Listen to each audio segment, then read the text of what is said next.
Welcome to my channel. My name's Jared. This is another Sunday update video. I also post silent build videos on Fridays and most Wednesdays, so be sure to check those out as well.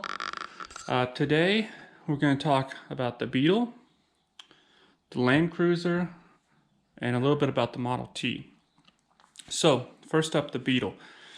In my latest build video, you would have seen that I got the transaxle back in the car.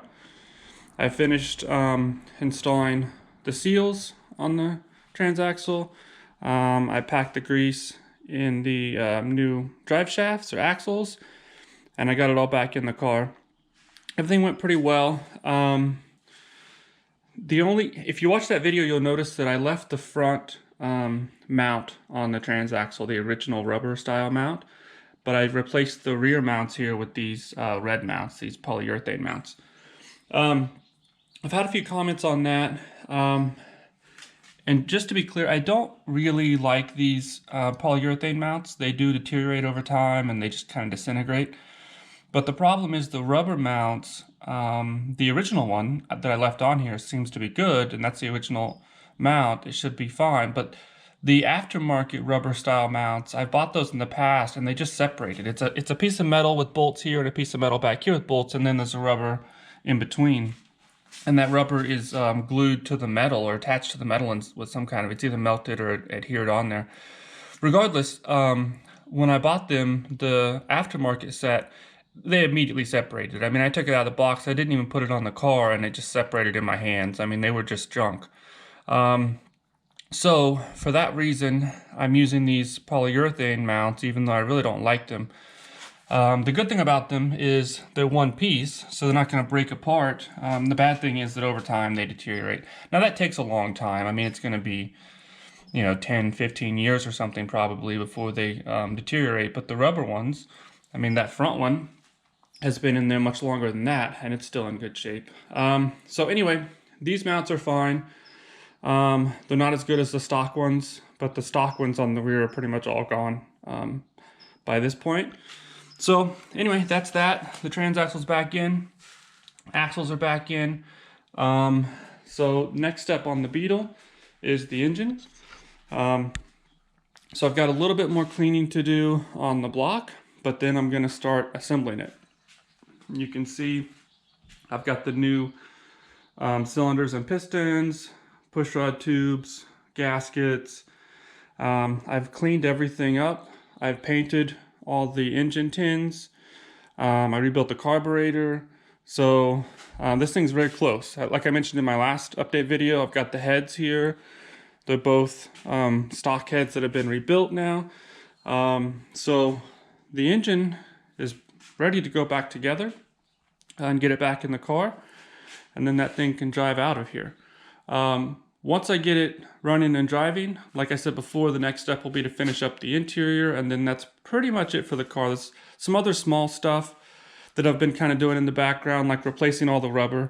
So like this piece of rubber is still old. I've already replaced this one. This one is new. I'll probably pull the bumpers so I can replace these and maybe paint these parts of the bumper. So there's lots of little things, but it's very close. It's pretty much done. I mentioned in my last update video that I do plan on selling this car. And I've had a little bit of interest in it, asking me what the price would be. And basically, on this project, I've always intended to sell the car, but I've never expected to make a profit on it. A lot of the projects I do, I'm less concerned with making a profit as I am with not losing money on them. This one, we'll see if I've spent too much on it or not, whether it's going to end up taking a loss or not. But basically, I'm going to try to at least get what I have in it back out of it. The problem is, I don't know exactly yet how much I have in it, but I'm going to guess it's somewhere in the $7,000 range. I bought the car for like $3,500, I think.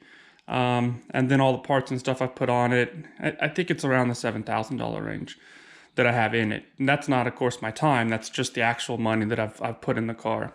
So when I sell it, my goal will be to get that back out of it. If I can get more than that, great. If I can't, that's fine. I'm happy if I just get my money back out of it. Other things like the Land Cruiser, people have asked me lots of times if I'm going to sell it. And, you know, maybe. I mean, I sell all my projects eventually, it seems like, but not right away. The Beetle, I will sell pretty quickly. I'll drive it for a little while and then I'll list it for sale. If it sells fast, great. If I have it for a year trying to sell it, that's fine too. The Land Cruiser, I do not plan on selling it quickly. I plan on driving it and enjoying it. Now, maybe a day will come when I decide that I'd rather have the money than the car because I want to get something else. And so I'll sell it then. But this one, I wouldn't sell at what I have in it either. I got this kind of cheapish. I think I paid $6,500 for the Land Cruiser when I got it. And you know, they go in the 30,000 range pretty often. I'll have less than 30 in it, but I'm not gonna, if I have, let's say I end up having 15 in it, I'm not gonna sell it for 15. I'm not gonna sell it at all for a while. But when I do sell it, I would wanna get it as much as I could out of it. But things like the Beetle, the Nissan, we'll see what happens with that. I may sell that one when it's done, or I may find that it's useful to have it around. But regardless, so I think I'm going to have somewhere around 7,000 in the Beetle. So that's somewhere around where the price is going to be when I list it. But so that's the Beetle. The engine's going to be back together and back in it very soon, and that'll be on the road again. Now, if you watched my last video on the Land Cruiser, you would have seen that I got the transmission, transfer case, and axles cleaned up and reinstalled. So that went well. I can't really test the drivetrain because the clutch isn't hooked up. I mean, it's a hydraulic clutch, and without having the body on there and the pedal connected, there's really not an easy way to try the clutch out. So I'm not sure if I'm really gonna like start it and try to run it through all the gears, but I did while I had the transmission on the bench. I ran it through the gears by twisting the main shaft and shifting through all the gears in the transmission, and then also through the transfer case, the 2-wheel drive, 4-wheel drive, like 4 high, 4 low, reverse, all that stuff. So everything seems to be working just fine. I did discover one issue. I got this new parking brake cable, and for those that don't know, this year has a really bad design, in my opinion, for the parking brake. So this is the parking brake, this drum brake that's on the drive shaft. That's your parking brake. So, of course, if you drive shaft brakes, you have no parking brake. But also, you can have issues with this being out of balance and causing vibrations and things. It's not a good design. But it is stock, and I'm keeping this pretty much stock in the beginning, just like I kept all the original drum brakes.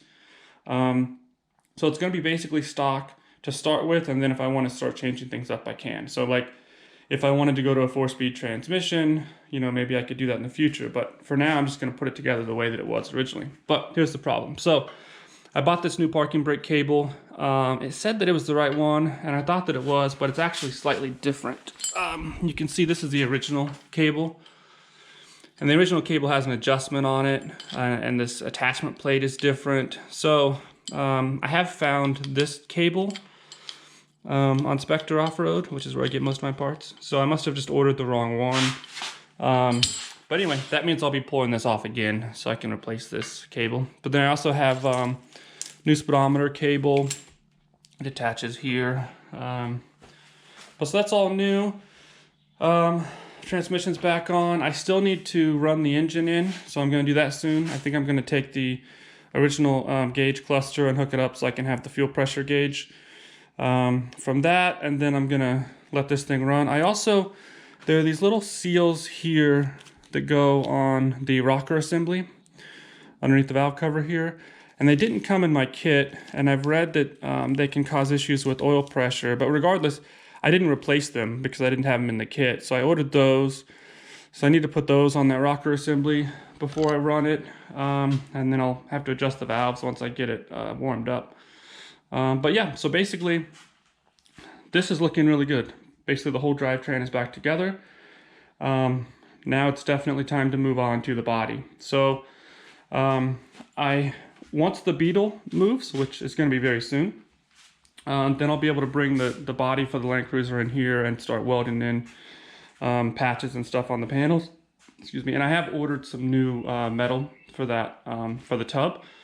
So I should have the stuff I need pretty quickly to finish up the tub. And the plan is to do all the work on that, prime it, paint it, put it on the frame, and then start painting the rest. So the fenders, the hood. The top and doors will probably be last because it can be driven without those. But yeah, so Land Cruiser is making progress. So for the Model T, give you a quick look at it. So there was an issue. I didn't really show it on the video, but there was an issue with one of the wheels, the passenger side rear wheel, the metal rim. They're split rims, and the metal rim, when they attach, there's a little mechanism that's supposed to lock it together, and that's broken off on that rim. And I thought, no big deal, I'll just buy another one. But like I've said before, those 3 of the rims on that car are 5-lug rims, and one of them is a 4-lug.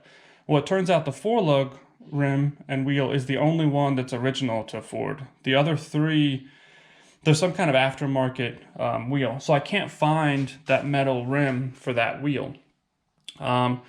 So I've ended up having to get a whole nother wheel. So this is a correct 4-lug, like Ford style wheel.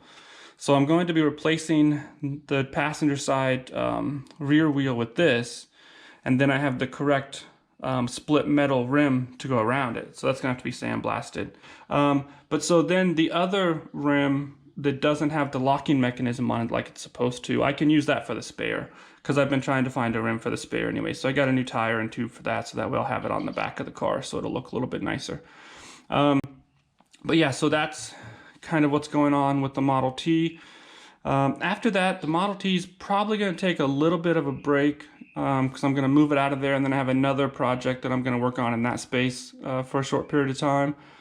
And then I'll bring the Model T back in and pull the engine and suspension and stuff out of it and get all that stuff cleaned up and ready to go. But yeah, so I think that's pretty much it for this week. But I made good progress. You know, the transmission, did a lot of transmission work this week actually. Got transmissions in both these vehicles. And then this engine, I'm hoping is going to go really quickly. So that's it for this week, guys. Thanks for watching, and if you haven't already, please consider subscribing. Okay, bye.